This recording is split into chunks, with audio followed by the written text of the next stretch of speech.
which is a huge part of what trying to get people to look at when I talk about conscious design is you have to look at the life cycle. You can't, there's a lot of focus on, well, let's pick a good material and let's design it, and then not thinking about, well, what happens when the end of life of product, and even having the conversation of, do you make it repairable? Do you make it serviceable? Do you make it recyclable? Do you make it biodegradable? And really, there's actually a lot of options at the end of life. It just doesn't always get thought about.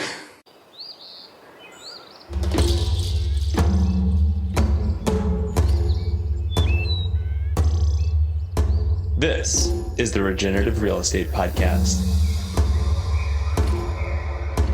Revitalizing the world together.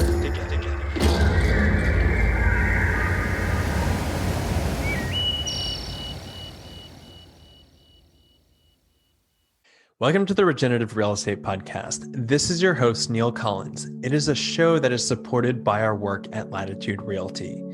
In it, we explore our natural and built environments and how they can be used as a force for good.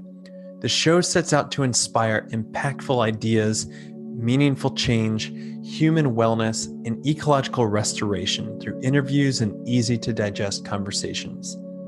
Our guests range from industry leaders to iconoclasts, from both well-known figures to everyday people leading extraordinary lives. This is a show for people looking for education and inspiration on how real estate can be done differently. Hey, everybody. Welcome back to another episode of the Regenerative Real Estate Podcast. I'm excited about our conversation today because I have Ian Peterman with me, and we're really going to get into first a category that I'm really interested in, which is conscious design. And to get into the backstory here, I want to put up front that I don't think that Ian is a real estate expert, but maybe you are. We just don't know about it. But design is so important because the world that we get is the world that we design for. And whenever I was Googling around the internet, I came across Ian's work, and I was just so impressed about the ability to weave in sustainability and ethics into designs, not just from products, but to services and applications. So Ian, welcome to the show. Why don't you just introduce yourself to it, and maybe let's start at the beginning of where you came from and how you got into your design work. Yeah, well, thanks for having me. This is always great to share what we're doing, and especially to see how this connection with conscious, real estate, and how that is something you're working on, which is great.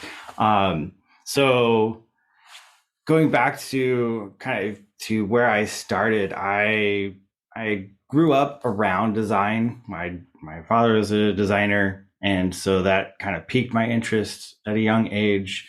And then I kind of took off running with it. I really loved it. I wanted to work for him. So I ended up being able to learn how to do drafting when I was 12, because I just really enjoyed it. I got an internship when I was 16 at a company designing lasers. And so that I really grew from there. I gained a lot of experience. We got really immersed in not just, how do you make a little 3D model, but, well, how do you actually get it made? How are we going to produce it? We're going to test it. It's very, very much getting to understand the entire process and life cycle of a product. And from there, I moved on to working for HP for a while. I helped a company called Barefoot Sound. They make studio monitors. I was their lead designer for a number of years, taking them from just a couple products to an entire product line and experiencing the whole, hey, we have an idea for a speaker. Now it's in production. Now it's being sold. Now there's pictures of different artists standing next to the speakers that we designed, and getting to experience that whole process. And, I've through that, I've learned the entire process. I've understand the nuts and bolts of it. And in school, there's things like human-centered design and what that means. How do you design things for people? But one of the things that I kind of realized through my career is there's a lot of focus on the ergonomics, right? It's basically human-centered design is ergonomics, and how do you feel about the product? But there's another layer. There's more layers to that, and that's kind of how I got into what are those layers? How do we design not just for the individual user who happens to be touching the product, but how do we think about the impact on society, on the company, on the employees? How do we look at the ecological impacts of a product? And as consumers become more and more interested in those things, I wanted to create a way of thinking and start putting out those questions. Well, how do we think about these things, not retroactively, not in a, oh, well, just don't buy that product, but how do we, from the ground zero, design a product and a brand or a service around thinking about those questions? And that's what I'm doing now.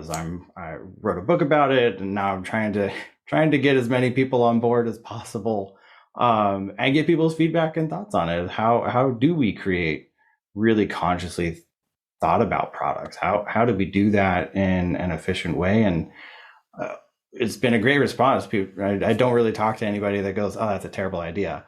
Everyone says, "Oh, that's great. We would love to see more of that. We'd love to be interested in that." And so it's been exciting to see, that people are ready for it and want it, and it's not too early. To nobody's ignoring it. So yeah. When did you stumble into, or what's the genesis behind the term conscious design? Is that something that you had coined, or are you going off of lineage of somebody else? Um, it's something that I came up kind of isolated, and it's just it honestly came about from conversations with other people. I've talked with my wife about it. She was a huge influence in this, and it came about as, well, how do you describe, because the biggest thing is, how do we need to be aware. If you're not aware of the impacts, you can't do anything about it. So what is the most succinct way to describe becoming more aware? And consciousness is, it is what you're aware of. If you're not aware of it, you can't be conscious of it. So that then became the word that we found that was the most encapsulating of how do we say in just a couple words that we're going to be aware of all of the different impacts that a product has and think about it and then create something with that. And so conscious design is what I came up with as a way to encapsulate that in a short form. And then after I put that out, we came up with that. Then I started doing some searches, and there's actually a organization that they say conscious design, but they're architecture based. So, and I've actually interviewed one of their members, and I think there's a lot of great potential synergy with them, but their focus is the architecture side. And so it's it was nice to be kind of validated, because there's a whole group of people over here saying we need to have conscious design towards architecture. And then I feel like I'm over here going, yes, and there's other areas, so we need to do that too. Architecture is great, and let's spread that to other areas. And so that's where we're taking conscious design, is products and more of those, the non-buildings of the world that we're trying to design. And that's where I want to really focus on the gap between the physical design of the built world and the products which we fill the built world with. And because I think you have to take a holistic view of that, because when you look at how we inhabit our places and spaces, if anybody's ever moved, this is a great realization, is that you accumulate so much stuff in your life first of all, you don't know what to do with it. A Yeah. lot of plastic and metal, and you're just like, is this recyclable? Do I need to throw this away? It's not serving me anymore. But I have a house full of this stuff. Right. And then secondly is whenever you do move, you accumulate a lot of garbage in the process. We're all getting Amazon packages now. It's all coming with a ton of just like toxic crap. And maybe Yeah. it's not toxic. Maybe they're evolving faster than I know. But um, so I do think that this is a very relevant conversation to look at the built environment, because this is a real estate show. Um, and we have talked a couple of days ago, Ian, and I want to include people in on the conversation.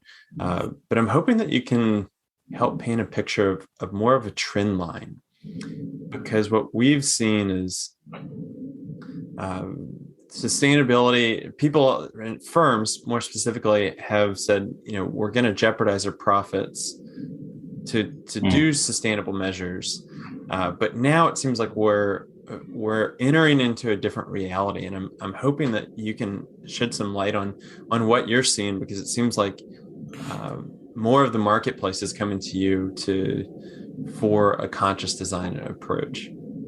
Yeah, it's one of those things that I would have agreed with this statement. It's expensive to be green 10 years ago, but just in the last 5 years, there's so many new materials, there's so many new options and alternatives that people are developing that are either close to the same cost, so within 10 or 20%, or cheaper.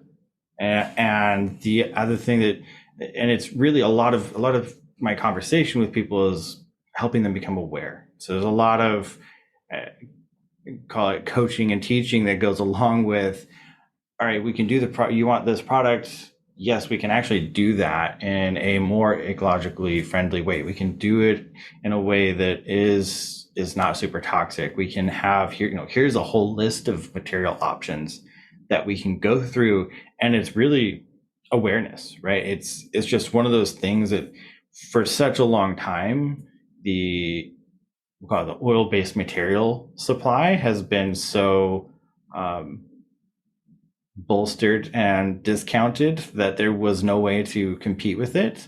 And now there's other materials that are able to, and we've put enough R&D time into developing those materials where you're not going to have a structural decay. There used to be some more plant-based plastics that they existed, but nobody really wanted them because they couldn't hold up. They're not as strong. They just couldn't do it. But now there's plastics being made out of all kinds of materials that are just as strong or stronger. There's other materials that we're looking at. I'm involved with a company that's working on hemp-based materials that people are just now exploring because we legalized industrial hemp again. And so there's these new materials that keep coming out that are competitive. They aren't behind. They aren't worse than existing materials. And so really then it becomes looking at, well, there's also the fact that people are willing to pay more. People are willing to pay a little bit more if it's a better material, if it's a better product. And so that tipping point, we've passed the tipping point where it makes sense. And I think that we're aiming right now as a global economy, or especially in the US and other countries that are thinking about this. Europe's another big one. Uh, we're all looking at materials and products. We're basing our decisions on our buying on whether it's a good company, whether it's a good material. And I think we're seeing that because more and more of the startups that are coming out that have physical products are focused on, we give back to these charities, we give back to people, we give back to our community, we support the environment, we're reducing waste. And those trends are, I think, they're reaching an avalanche standpoint where if you're trying to not do those things, you're going to get knocked over and fall behind because everyone else is doing it. And so that is now creating that snowball effect which is allowing more money to be put into researching and developing more materials and more options and alternatives that are environmentally friendly. And so at this point, to not have at least part of your product, and I think the other thing is people are really, they're really daunted when you go, well, let's make your entire product eco-friendly. And they go, well, we have over 100 components. This is a lot of work. This is like you're trying to eat an elephant in one bite. It's just not. Maybe you could do it, but it's going to be excruciatingly painful, and no one's going to enjoy it. And I think there's a lot of pressure people kind of put on themselves. Well, we have to make everything perfectly green and environmentally friendly on day one, or convert our whole product at once. And it's not the case. If you just keep, replace a part every 3 months, you're going to get there, right? So it's also helping people to understand that you can take out smaller bites. You don't have to redesign everything all at once. You can go through that process. And so as more and more people are figuring that out and being aware that there's even those options, and then also being able to take them in steps rather than all at once, it's allowing more people to do that. And that's what we end up working with, people that are willing to at least take a couple steps, at the very least, change your packaging, right? There's almost no need for plastic packaging anymore.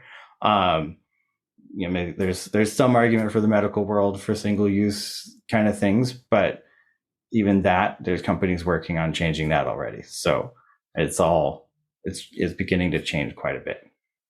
I can imagine that overhauling somebody's supply chain, at least on some products and some companies, could take years. I mean, absolutely. That the case?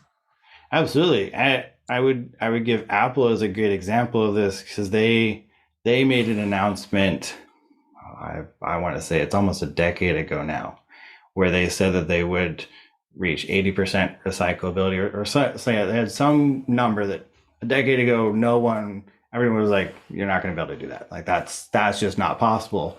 And it took them 10 years, but they finally hit the number that they had said they would 10 years before. And so I use that example because Apple's a big company. They have a lot of money, right? They have the resources to do it. And if it took them 10 years to be able to do it in a smart business way, maybe they could have done it in 5, but still, all they did was they took one day at a time for 10 years, and then they hit that goal. And so it may take a little while if your supply chain is complex. And building an Apple product, that supply chain is a very deep supply chain to go through and be able to change and adjust. So, it could take a long time, but at the end, they were able to say, look, we said we were going to do it, and now we did it. And now our product is one of the most recyclable products made. So it becomes one of those, if you're willing to do it and you're in it to actually accomplish it, then it will take a while sometimes, but it will be possible. And it's becoming even more possible now. If they had, set that mission today, they probably would have been able to do it in just a couple of years, because there's more options, there's more opportunity to make those choices. I'm glad you brought up Apple as an example of this, because I look at these really big companies, and I'll name a few as just maybe we can even dive into them. But IKEA has a brand image that they say we're a sustainable brand. Yet so often you find it's the furniture that like breaks down the fastest and ends up in the landfill the quickest.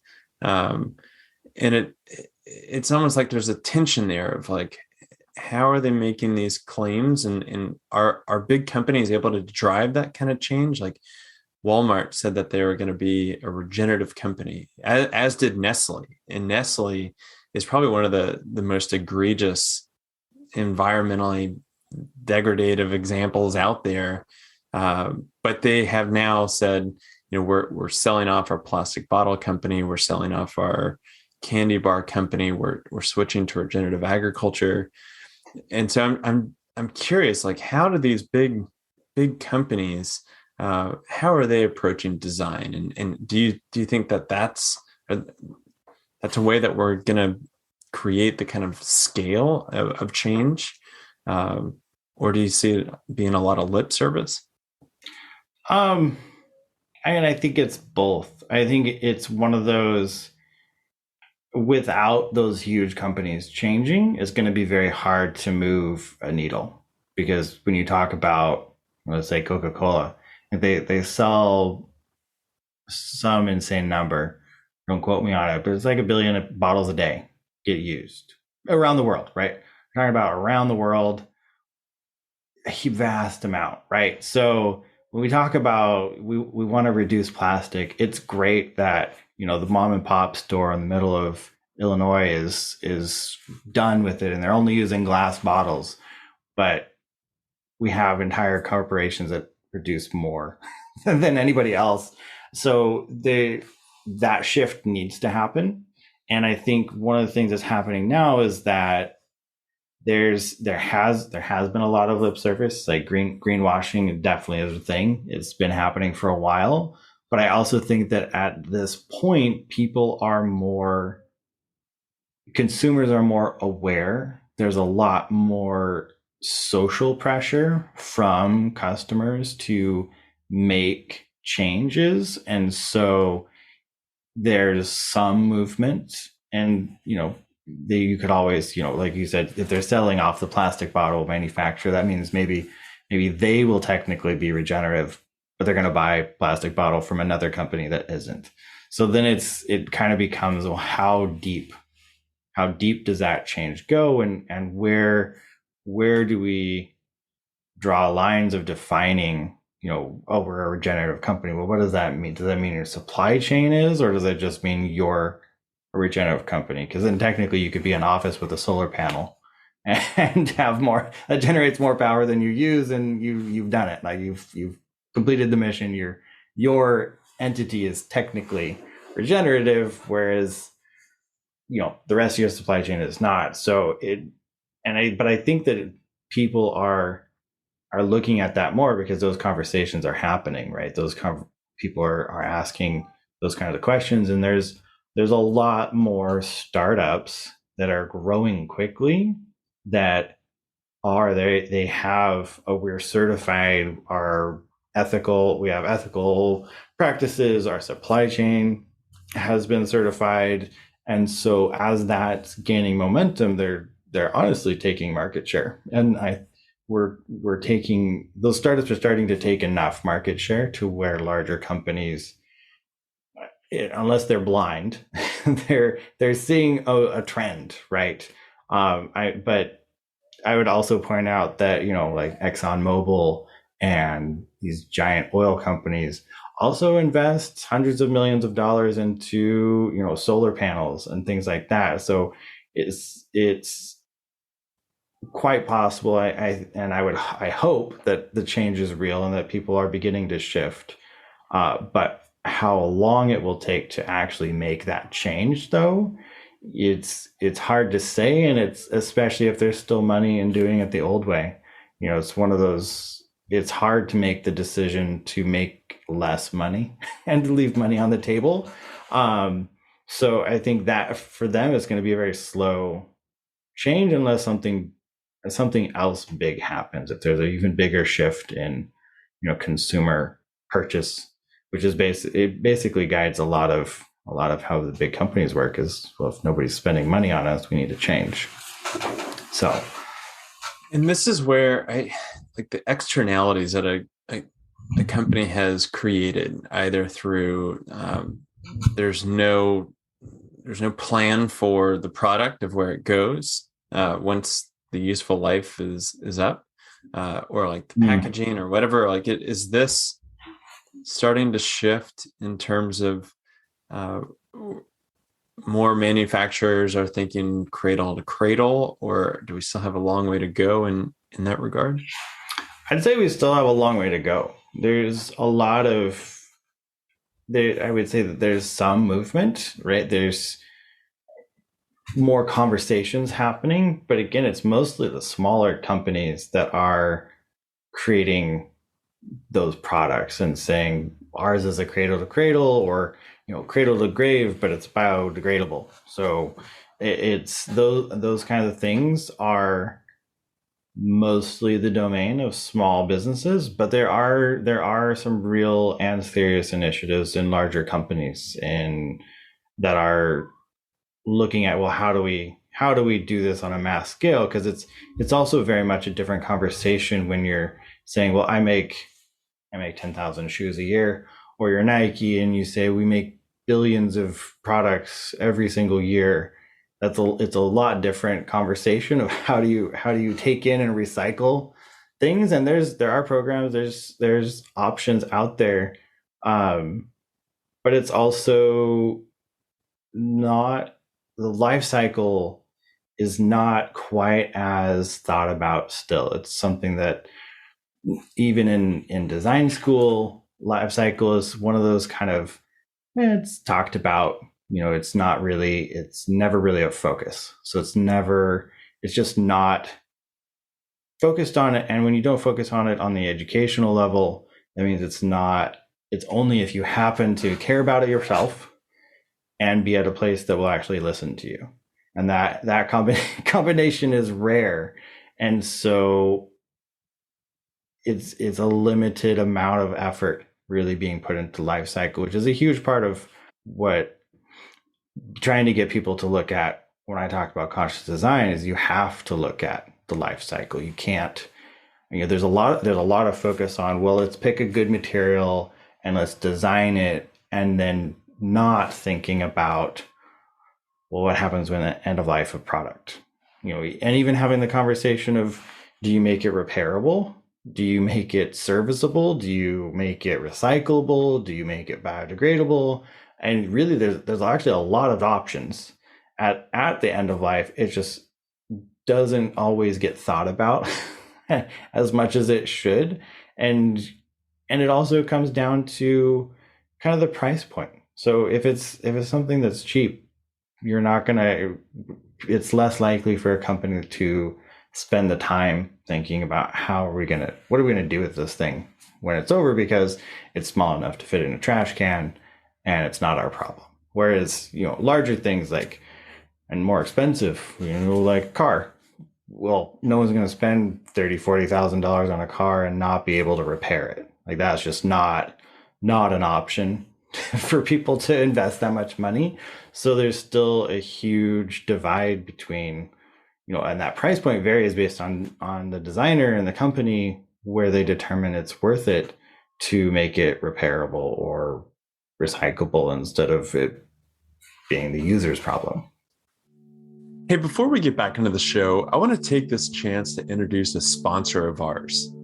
If you've been following along, you know that I'm a big advocate that our homes should be places of safety and a haven from the dangers of the world.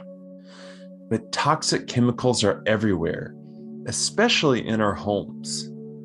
It's the paint on our walls, the floors beneath our feet, and even the tables we gather around can contain chemicals that pose serious health risks, such as cancer and infertility.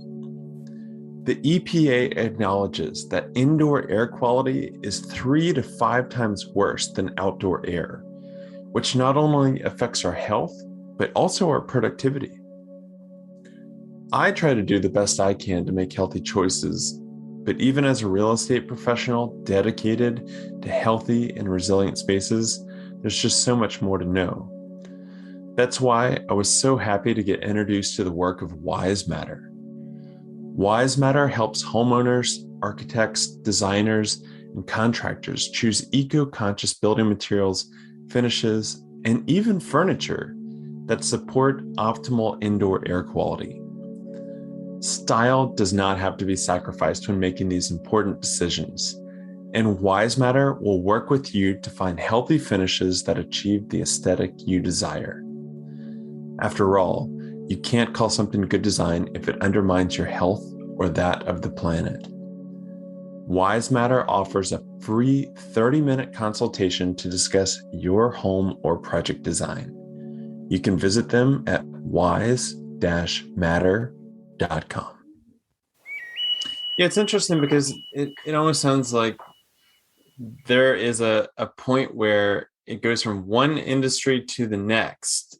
Like a car, if it's not repairable, it's now garbage and it's got to go Right. somewhere else, then another industry picks it up there.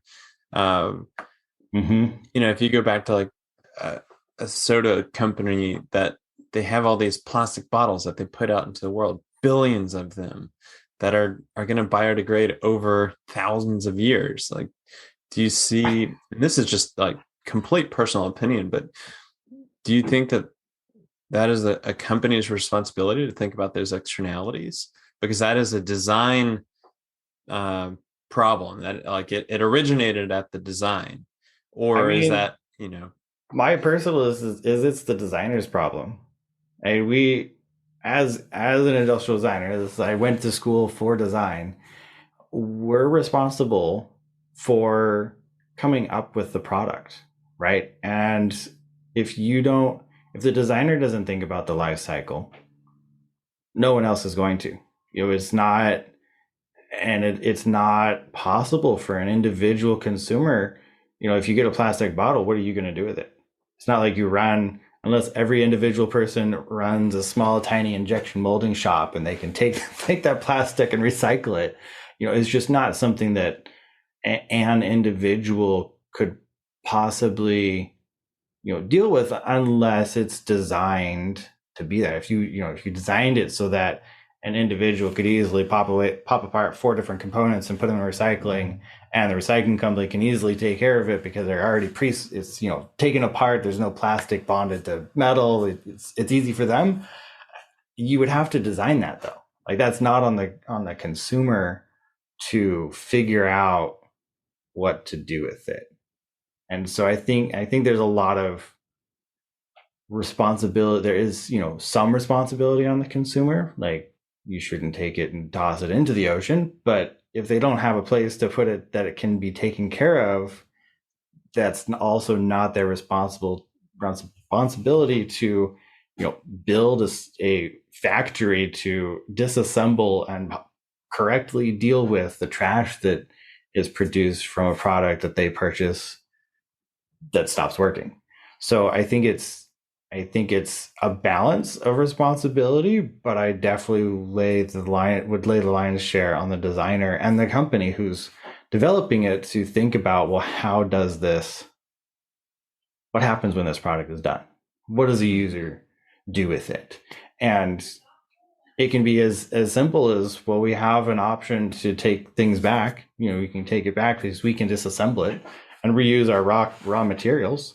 And there's programs like batteries. Home I think it's Home Depots and places like that sell the batteries for power tools are legally required to have a collection, or the battery manufacturers legally required to have a collection where people can put those batteries back, because there's no way as an individual consumer I would ever be able to safely disassemble a lithium battery and separate the materials without causing a small amount of toxic hazardous waste in my lawn. Like, there's just no way for me to do it because I don't have that equipment.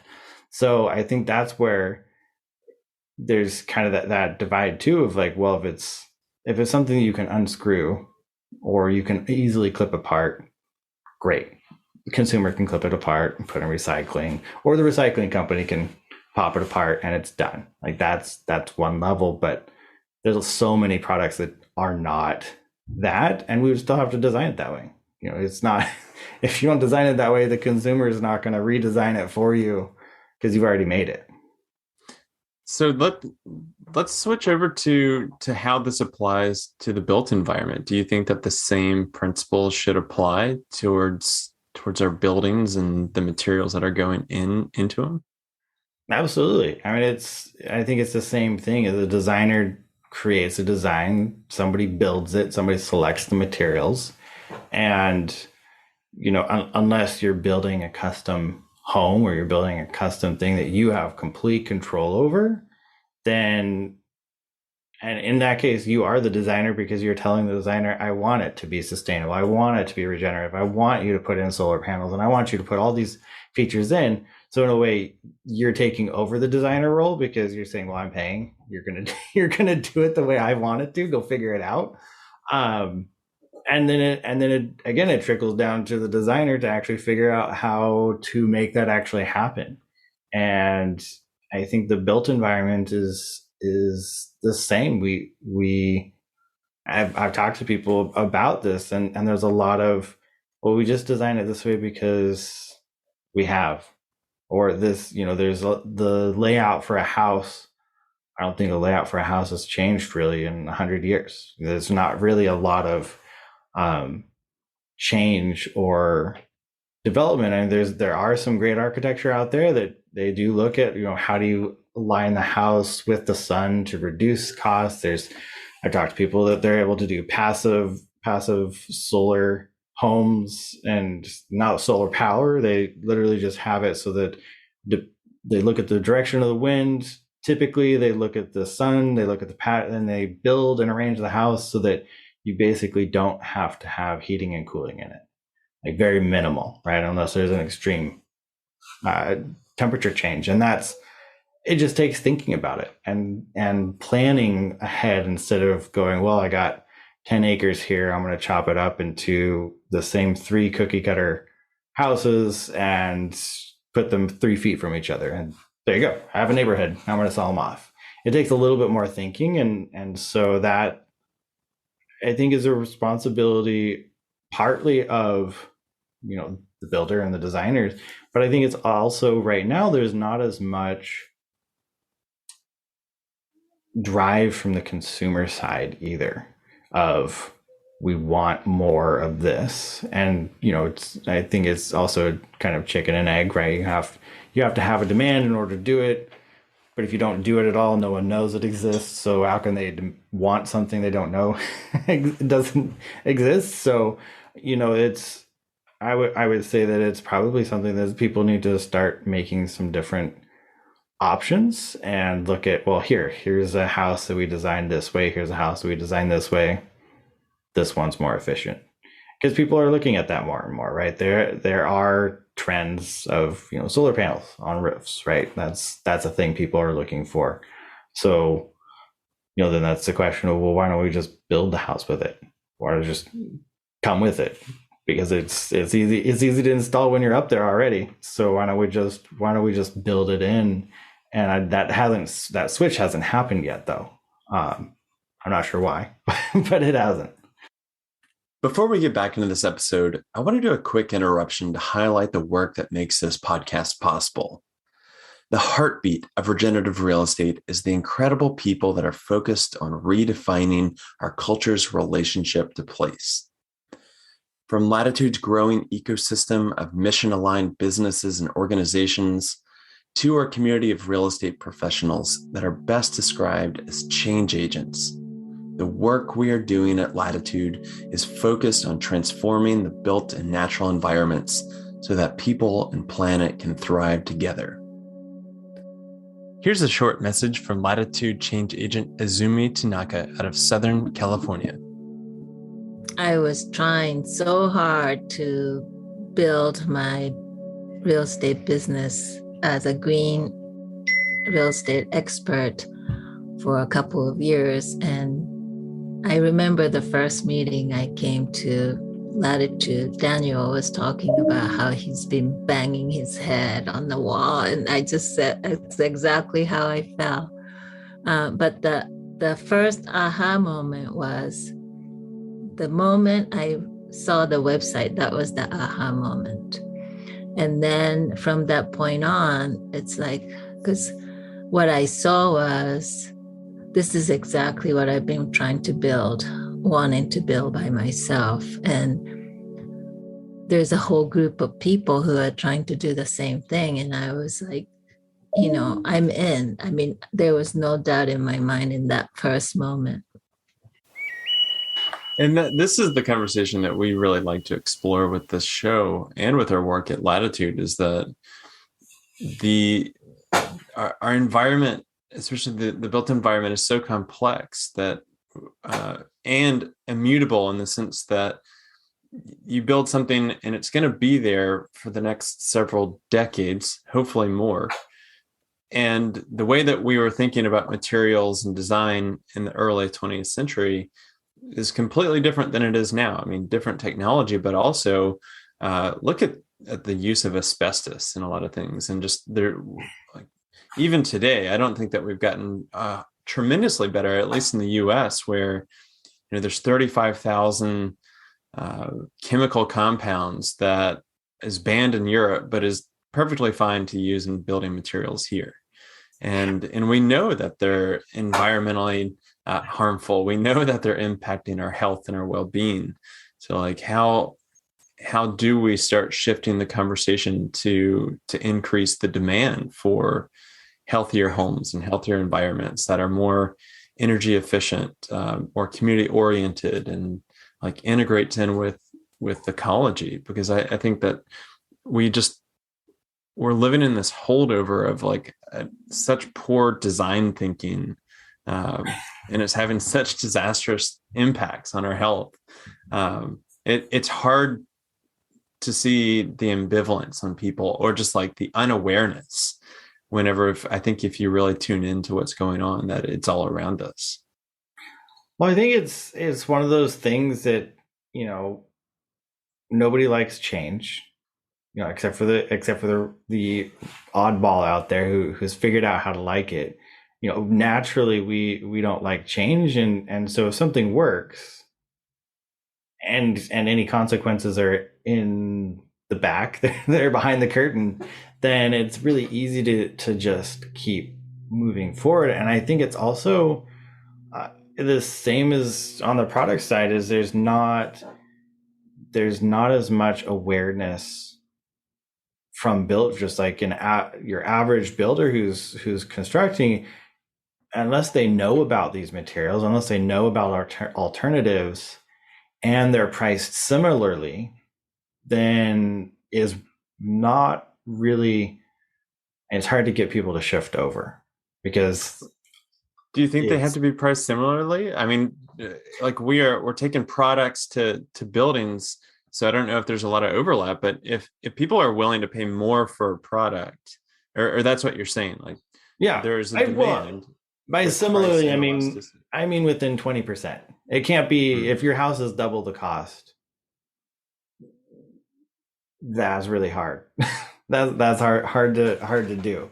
So I think I think there are options. And like I said, I'm working with a startup. We're working on lumber, and so there's a lot of alternative materials that are better for the environment when they're being created, whether it's grown or manufactured. There are alternatives, and there's enough of them in a close enough price point that I think a shift is possible. It's just nobody seems to be doing it. Like nobody seems to be jumping over as much, right? A lot of cheap materials are still used, or like you said, 35,000 different materials that we've identified as a problem that we keep using. I think that there could be a demand there. I just don't think I just haven't seen anybody really jumping over and saying, well, I'm going to build an entire neighborhood this way and see what happens and try to sell it. They're so out there. Maybe somebody listening wants to jump on and do that, because there's a lot of material options. There's a lot of technology out there to make homes more efficient, to have solar panels, wind power. There's so much you can do with a house now that 1920 we did not think about. It was not possible, right? not even within the realm of dreaming about was it an option to do that we can now. And it's just, I think it's helping.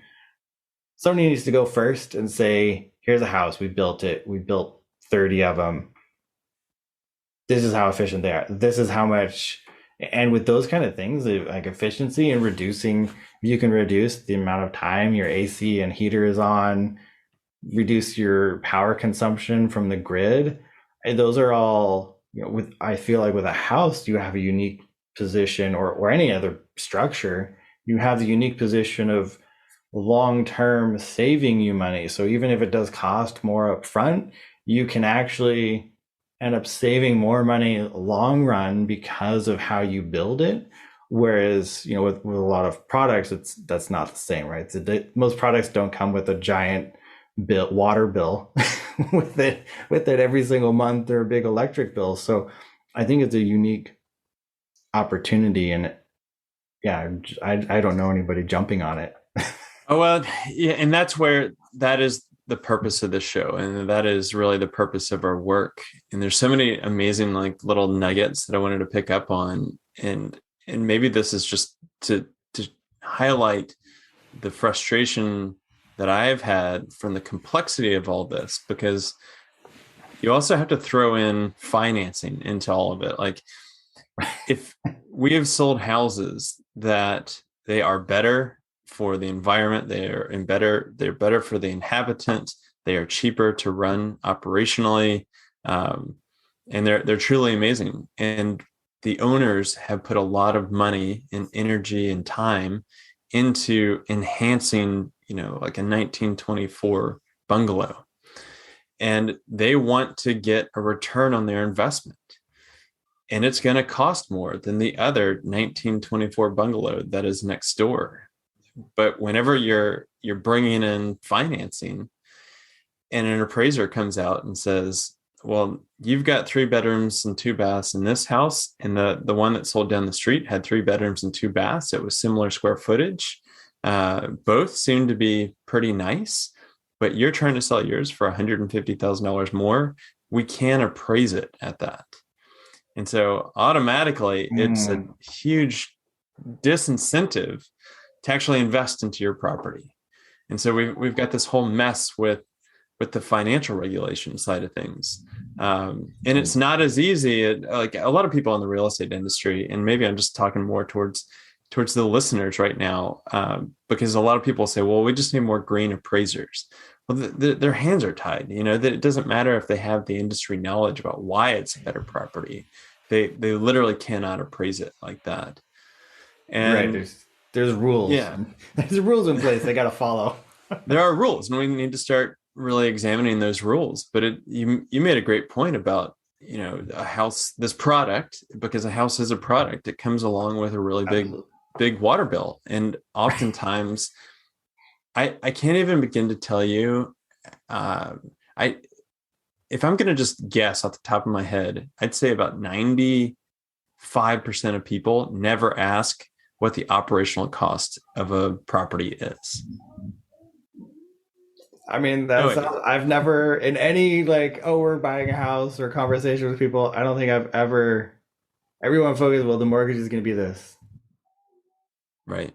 And, like, you've been thinking about, like, the taxes or insurance is even a secondary lower tier. And then, the operational expense is just not, I've never heard it. So if you being in real estate, if you don't really have that question, that really means that no one's really thinking about that, which is crazy. Now that you said that out loud, to think about, no one's, because even, I mean, anything else with a monthly bill, you ask about, and you go, well, right, this is great, it's going to cost this much down, but what's the actual total monthly expenditure to run this? That'd be like not asking what the mileage per gallon would be on a car before you buy it. Just doesn't matter. We'll find out. We'll find out when I have to go to the gas station. And totally. And here's the commonalities that I see the product world that you're talking about, and I just see so much similarities. And how do we start drawing upon the same kind of design philosophy? Because it follows the same principles of the materials are coming from somewhere. We're marketing them towards a certain demographic of people. that are then going to buy it and they're going to use it, and then it's going to end its life cycle. So what happens to it? And hopefully, the product is life-giving, and it doesn't like come at the expense of the environment and our health and all that. Same with our buildings and our homes and habitats in general. So yeah, I mean, this is a really interesting conversation, and I wanted it to go in this direction, but I was like, okay, how are we going to get here? And I think where we can go from here, Ian, is just what's really exciting for you right now? Like what gets you jazzed about the work that you're doing? I mean, it's really seeing. One is I talk to a bunch of people with different ideas, so it's seeing what are people coming up with, what are new startups going. We want to solve this problem, and this is how we want to solve it, and it's exciting because I get to see kind of behind the scenes from an average person who doesn't live in this world. Is I get to see all those interesting ideas, and I get excited when they actually make sense and they are possible. And it's really exciting to see that there's still more and more new materials, and getting involved with the hemp startup Odin Materials, beginning to understand that my understanding of what we could possibly do with just that one material is very small compared to what it can be done. And so it's really exciting to be able to be in a place where I'm constantly being reminded that there's more opportunity, there's more options, there's more ideas than we could have thought of, that anybody would think that we would have, right? And that it's real. And so it's exciting to be able to work with those companies and say, all right, we're going to help you make this happen. We're going to help you become more green. We're going to help you be more environmentally friendly. We're going to help you, design in a conscious way, think about the impact of your products. And it's exciting because people are also a lot more open. They're coming into a lot more startups and companies that we talk with. They see what we're doing. They see what we're talking about. And so they are interested in, how can we make this better? How do we make this? What are our packaging options? How do we reduce the plastic in it? Or, we have to make it out of plastic because there's no other way to make the product work, but the product is going to make this change over here. And we still want to reduce. We want to still figure out ways to go, reduce it as much as possible, and still have a product. And so those conversations it's exciting to see people actually wanting to do it and being able to help them and see projects come out that are that are actually thinking about these things. So, it is definitely exciting. I love my job. So.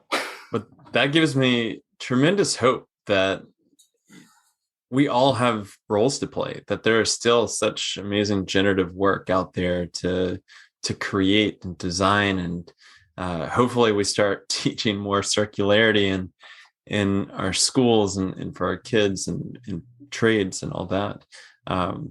Well, Ian, I know that you've got a book and a podcast, which is how I found you. I'd love to steer people in those directions, because I think that a lot of people would really be interested in this conversation around conscious design. It both have that title. Am I wrong? You are correct. They are both conscious design, and then the conscious design podcast. So yeah, ride that train. It's good. It's been great. People read it and then they hear a little bit about it, and it aligns with people. So it seems to be the right name. It's You've co-authored. You had a co-author on the book, and that was your wife, right? Correct. Yes. Yeah. How did that duo come together? And we don't have to go back to how you met, but like how are you working together? Yeah, so she works with me in the design firm, and her main background is in traditional medicine from India, China. And so her background is much more this integrative, natural based. And so she had a lot of insight into, how to apply that when thinking about design and thinking about going about, how do you consciously think through things? Because it's just going through those schools of thought is just such a different way from how we think today. and so she is able to kind of ask questions. Well, what do you think about this? How do you think through this? And so that's how we created. And in the book, we talk about, conscious design. And then one of the topics we bring about as well is legacy branding and the longevity of your brand and the impact that your brand has. And that's, when you studying those different medicines, a lot of it's a long-term impact. Like they're very ancient, right? So there's a lot of long-term thinking and that you can actually read through. And so that helped us, really think about, well, what has made those successful? What anything that's really old, that's still operating, that's still being thought about or used, like what about them, besides if they work, right? Obviously they both hopefully work if they're still being used, but what else really it goes into it that was either done consciously or unconsciously by whoever created it and curated it. And so that's something that we wove into. If you're going to be conscious about design, then you should be conscious about the legacy that you're leaving and what you're building to last. And there's I wouldn't say a huge shift at this point, but there's beginning to be some more focus on not just a grow and dump format for new startups, right? There's companies are starting to look at, well, what's the longevity of your business? Are you going to be around in 5 years? Or are you going to sell your company in 2 and we don't know what's going to happen? And so that's something that's part of conscious design we realized needed to be a part of it, is looking at long term. You need to be looking long term. And that long term thinking is also part of how you then go, oh, what I do today, you might think about, oh, I'm going to make 1 million little widgets. And, in the next 5 years, it may not be a big thing, but long term, what is the impact of this? Am I going to be remembered as a person who dumped 1 million widgets into the ocean? Or am I going to be remembered as someone who made something that is important or beneficial, or at least forgotten because it wasn't harmful? Like at the bare minimum, let's meet that. And so that sparked that conversation of how that portion of designing consciously is also designing long term and thinking about not just the now. It's what is your grandkids going to experience because of what you did. Hopefully it's good. Yeah, that's the goal. What a nice harmony. Just because one is pulling from a transactional based design and another pulls from patterns of holism, and really seeing how it fits in with a greater purpose and the cycles of life. Well, Ian, this has been tremendous. I really applaud your work. I think that there's a lot of overlaps between what we're doing, and we'll continue to follow along. And for anybody listening, check out the Conscious Design podcast and the Conscious Design book. And is there, if people are interested in hiring your firm, where can they go? Yeah, you can find us at petermanfirm.com. And you'll also find link to the podcast there and our blog and everything, which is also the Conscious Design blog. So, you can find us there, contact. You can also find me on LinkedIn. I'm pretty easy, just Ian Peterman. And that's usually it. I'm in the top most of the time. So pretty easy to find.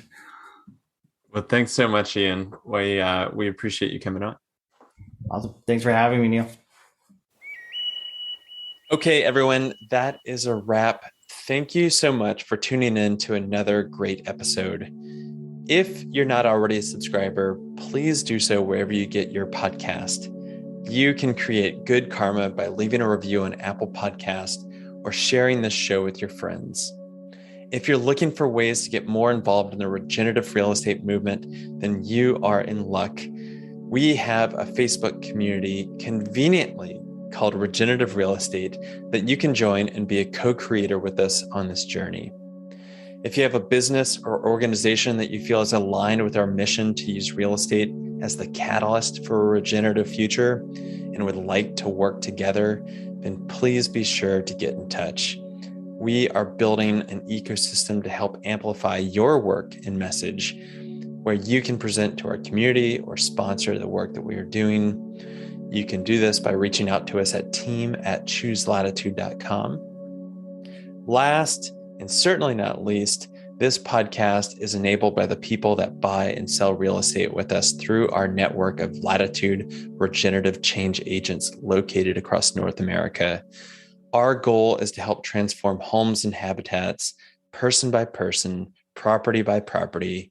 And we do that by combining the skills of a real estate professional with sustainable and regenerative consultation.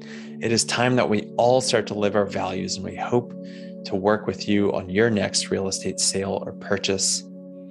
Okay, that is all for now. In the words of Paul Hawkins, remember that we are either stealing our future or healing our future. We are hard at work trying to do the latter. So until next time, be well.